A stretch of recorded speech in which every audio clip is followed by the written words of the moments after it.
Comes to Tasha, it's Bishop Barra. I'm going to try a tune that, look, I don't, I'm going to try a tune from the Dudley Gaul tradition. I'm going to try a highland called, I think it's the Ross's Highland or one of them. So I'll do it, but again, it's not my expertise, and particularly in the style, and I haven't really tried them on the concertina before, but sure, we'll have a shot.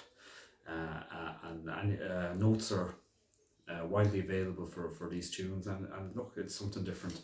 So the Ross's Highland.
Okay, so that's the tune. Again, it's Highland, Ross's Highland. Definitely notes available on the internet. Case of just getting the notes and having a go, really, as best as possible. Try and get recordings on it, and sure, I'll play it very, very slowly now. You can do double octave playing, a nice simple technique. Space between notes, you can lengthen notes, grace notes, a few rolls. And they're just little tricks then just to put into the tunes. Again, it's that's it. So I'll play it very slowly.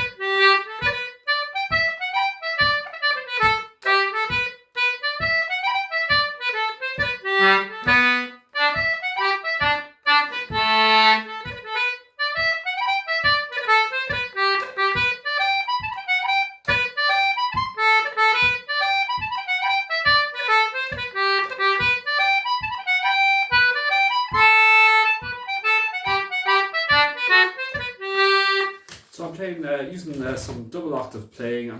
There's a few kind of rolls and grace notes, cuts. So for example, on the cut, this is.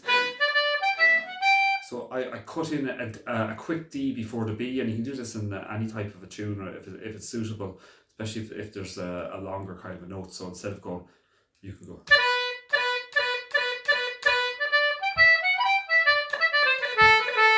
There's a grace note on the, or a kind of an elongated grace note on the A. So A on the pull, and you just put in DBA. Again, try and make it as subtle as possible.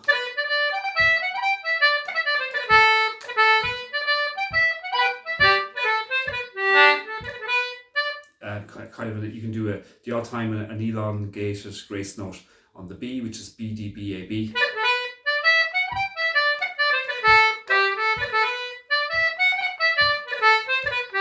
Second part.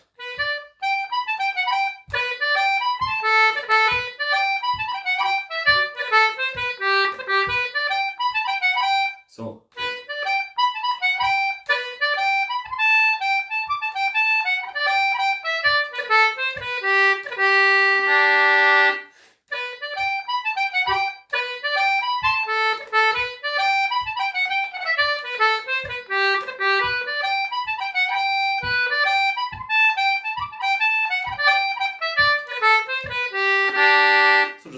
grace notes, cuts.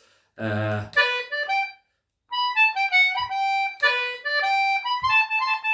like a grace note on the high A, standard enough. You can do it in lots of, whether it's jigs. If you got a long A or two A's, you just put in a high C.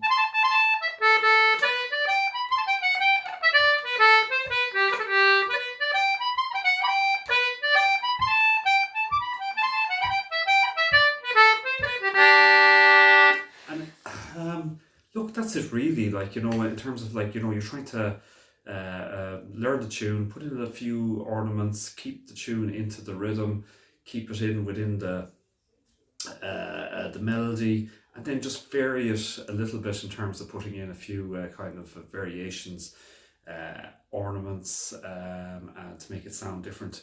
Again, you can also think of like, taking notes out.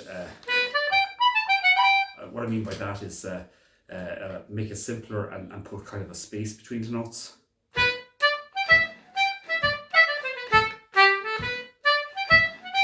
Lightly hitting the air button. It's just a technique that can be used. You don't have to use it all the time. You can use it in reels as well. It's like, so instead of doing that, you can go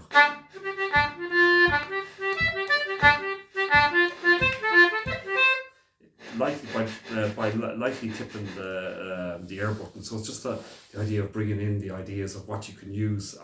Again, not a master of it, or not a certain players use it.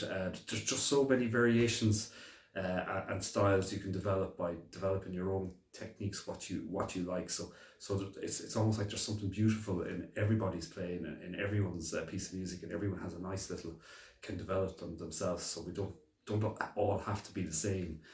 Effectively, so some might put in that bretty type of playing, and put in kind of pauses. Others might prefer to put in more ornament.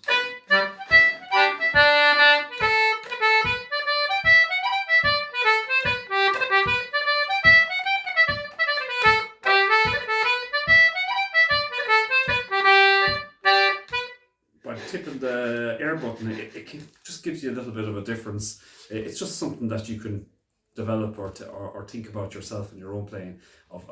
Most of these are just techniques that you can dip in, dip out, double octave playing, chording.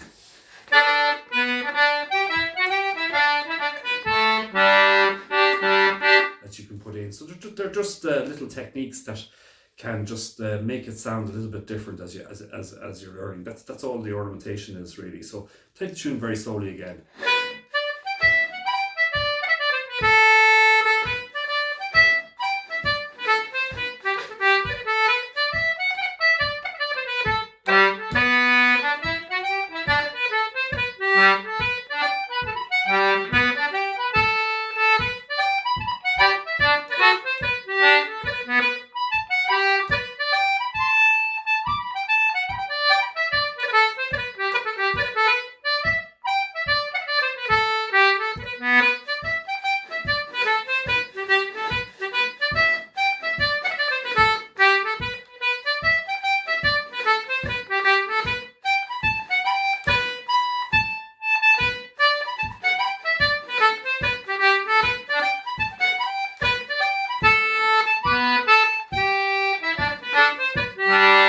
So again, just you can almost leave out a few notes and lengthen the notes. Just loads of little tricks that you can use. Again, just you can be brave in terms of once the tune is within the timing structure, you can vary it a little bit to yourself, to your own taste. So again, that's one of the Ross's highlands. So I'll play it again very slow, or I'll play it normally.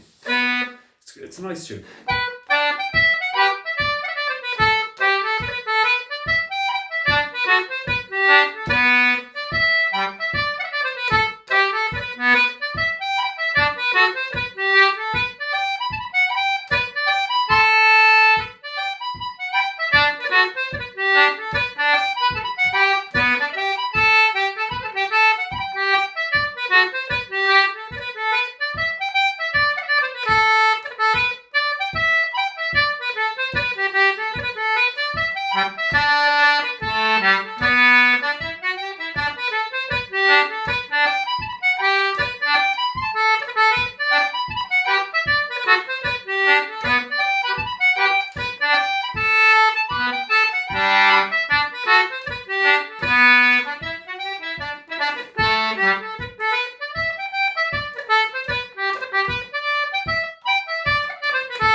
that's the Ross's Highland.